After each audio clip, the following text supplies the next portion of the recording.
বন্ধুরা, আজ আমি কোনো মোটিভেশনাল কথা বলবো না। আজ আমি বলবো এমন এক ধরনের ছেলেমেয়েদের গল্প যারা বাইরে থেকে সবসময় হাসি খুশি থাকে, কিন্তু ভিতরে ভিতরে প্রতিদিন একটু একটু করে ভেঙে পড়ে। যাদের জীবনটা শুরু হয় হাসি খুশি শৈশব দিয়ে, আর শেষ হয় এক অদ্ভুত নিঃসঙ্গ লড়াইয়ের মধ্যে। হয়তো এই ভিডিওর ইমেজ কোয়ালিটি খুব একটা ভালো নয়, কিন্তু অনুরোধ করছি, স্কিপ করো না, শেষ পর্যন্ত শুনে নিও।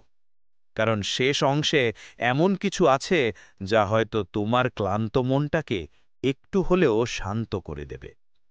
তাহলে চলো শুরু করা যাক একটা মধ্যবিত্ত জীবনের না বলা গল্প।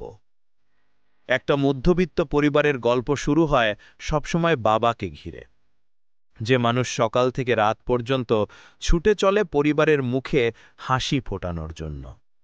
বাবার কাঁধেই থাকে পুরো সংসারের ভর, আর মা হন সেই নীরব সৈনিক, যিনি নিজের ইচ্ছে, নিজের জীবন সবকিছু উৎসর্গ করে দেন সন্তানদের ভবিষ্যতের জন্য।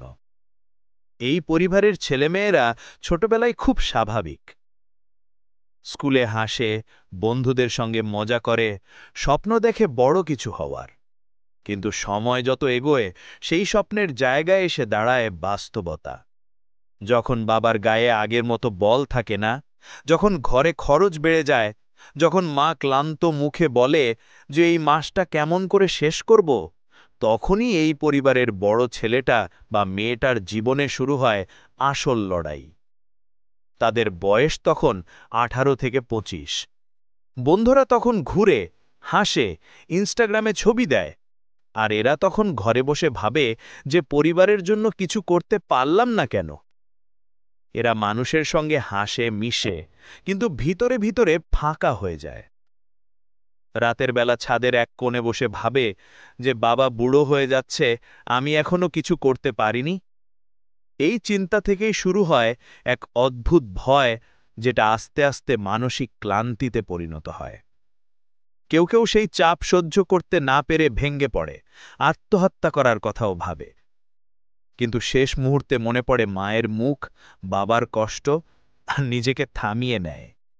কারণ এই শ্রেণীর মানুষ আত্মহত্যা করে না, তারা শুধু ভিতরে ভিতরে মরতে থাকে, আর পরের সকালটা আবার নতুন করে শুরু করে। দিন যায়, বয়স বাড়ে, কিন্তু চাকরি আসে না।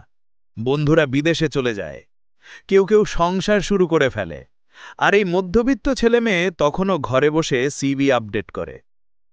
চোখে ঘুম নেই, মনে শুধু একটাই ভয়, যে আমি কি সত্যি ব্যর্থ। তবুও এরা থামে না।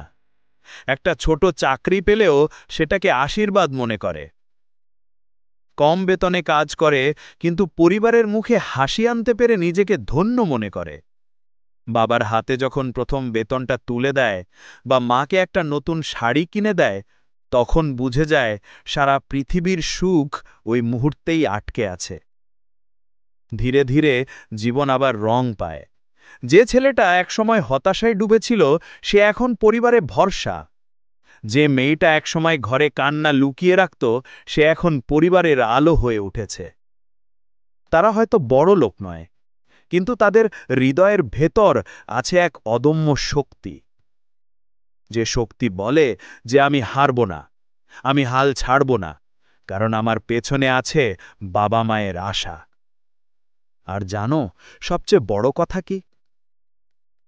একদিন যখন এই মধ্যবিত্ত ছেলেটা বা মেয়েটা সত্যি সফল হয়, তখন সে নিজের জন্য না, বাবার পুরনো ঘড়িটা বদলাতে, মায়ের মুখে একটুখানি হাসি ফোটাতে সেই কারণেই লড়ে যায়।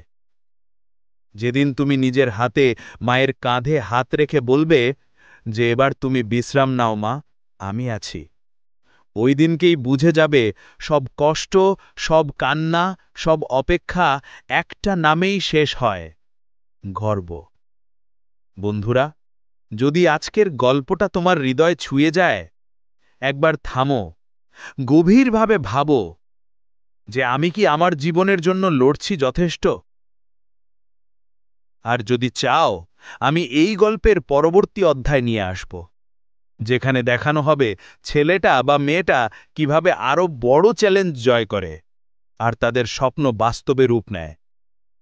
তাহলে কমেন্টে জানাও, যাতে আমরা একসাথে এই গল্পটা এগিয়ে নিয়ে যেতে পারি। মনে রেখো, তুমি একা নও। যারা আজও নিঃশব্দে লড়ছে, তাদের মতোই একদিন তুমি নিজেই হবে কারো অনুপ্রেরণা। আর সেই দিনটায় তোমার চোখে হবে গর্বের অশ্রু। মাথা উঁচু করে বলবে যে আমি হারিনি, আমি লড়েছি, আমি বেঁচে আছি।